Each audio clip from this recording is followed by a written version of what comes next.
since I got interested in LDN, and I first got interested by reading a newspaper article in the Irish Times and started to use it. And then I was coming to New York and I said I'd like to go see Dr. Bihari. So there were some people in Ireland who were actually making a film about it, and they sent a cameraman along, which was a bit of a surprise to me, but they arrived and I arrived and we filmed the interview.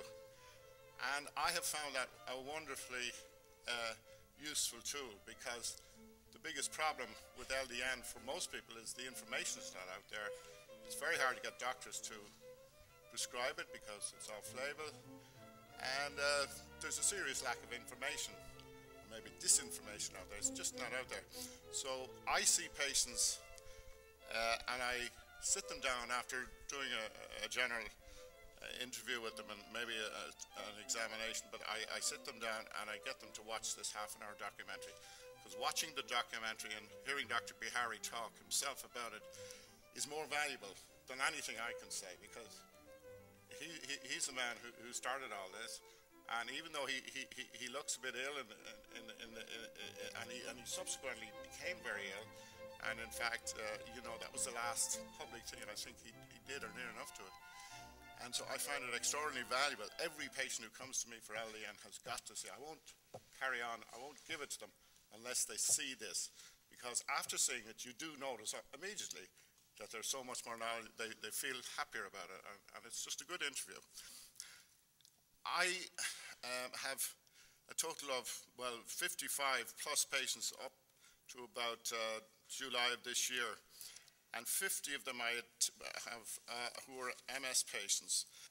And looking back through my results, I have 50 patients whom I would have seen and followed up, and have records on them all, and I've been going through the records. And of that, I'm currently doing this, so of the 50, 36 responded. That's a 72% response to either a telephone interview and a 30-symptom questionnaire, which I give all my patients. And I think it was Dr. Lawrence gave me that originally, actually, which I find useful, but the patients find a little bit complicated maybe, because there's 30 symptoms on it. It's hard enough to, but anyway, either through that, sending it back to me, or responding to me over the telephone, I got a 72% response rate. Now, of the 50 patients, and I like the round 50, because being half 100, I can make percentages easily on it and so on. And I'm not a researcher. I've never been involved in research actually in medicine until quite recently. And that's in a pilot rehabilitation program with the University of Limerick.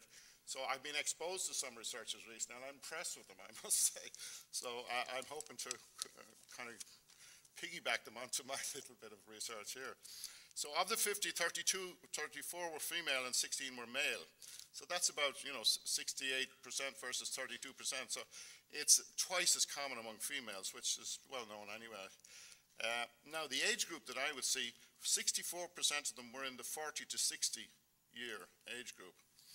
22% were in the 20 to 40 year age group, and 14% were in the 60 plus age group. Now, so that to me, I'm wondering, why am I seeing them at this age and I'm not seeing them younger? Because it often presents in the 20 to 30 year age group. And I think, I don't know if it's true here or not, but there's a general denial process goes on for quite a while.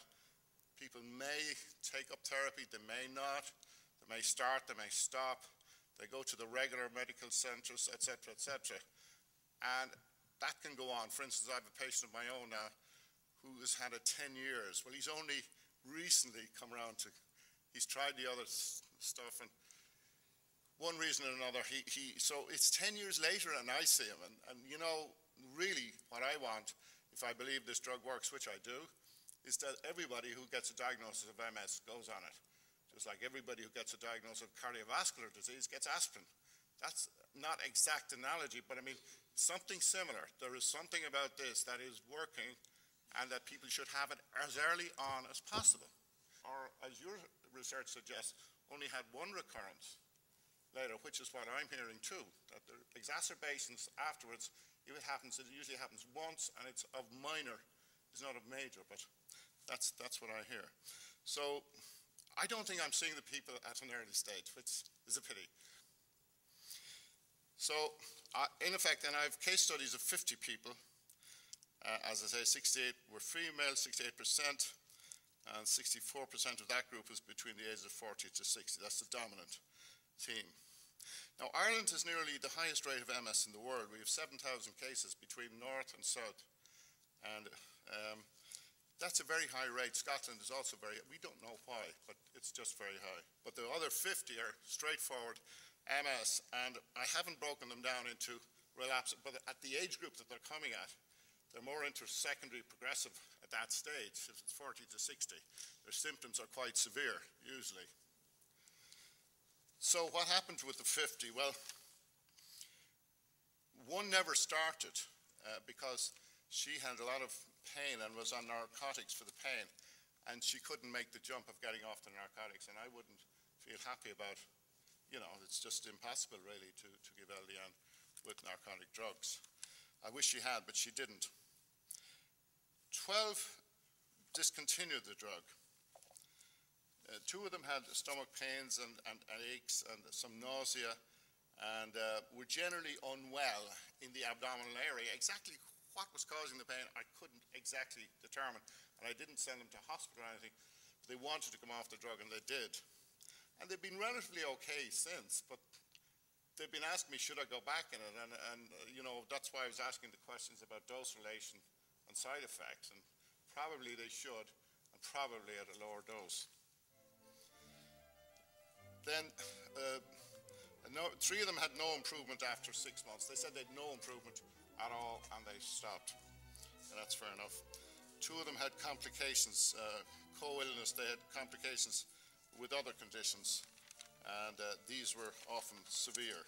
And in assessing the results of the MS group of 50 patients, when I said I had a 72% response rate, and I hope to have a 100% results, where I was gleaning from my feedback from those patients. 54% said their fatigue had improved, mostly a lot. 38% noted no progression in any way. 30% said their mobility was improved, often a lot. 16% said their bladder functions were improved, mostly a lot. And 16% said that their mental life, whether concentration or mood or whatever, had improved, often quite a lot. 20% said they had disimproved, and that was often a lot too. Now, I just want to deal with that 20% first, because these were a particular group, and when you looked at each case individually, you always saw a reason for something that happened. So the latter group of 20% were frequently hit with very serious concomitant illness. 1 got a brain tumor and died, young man, unfortunately. 1 fell, fractured a femur, and really never got back there. Ended up in a wheelchair, actually, and again is having difficulty accessing rehab facilities, which is a problem in our country too. And the whole thing has just become a little bit, and she's quite, she's in the 30-ish age group. But and she had been doing well in LDN, but once she had the fracture and she was laid up and the operation and everything, she just hasn't done so well. Another got pericarditis, congestive heart failure, and lupus, and discontinued.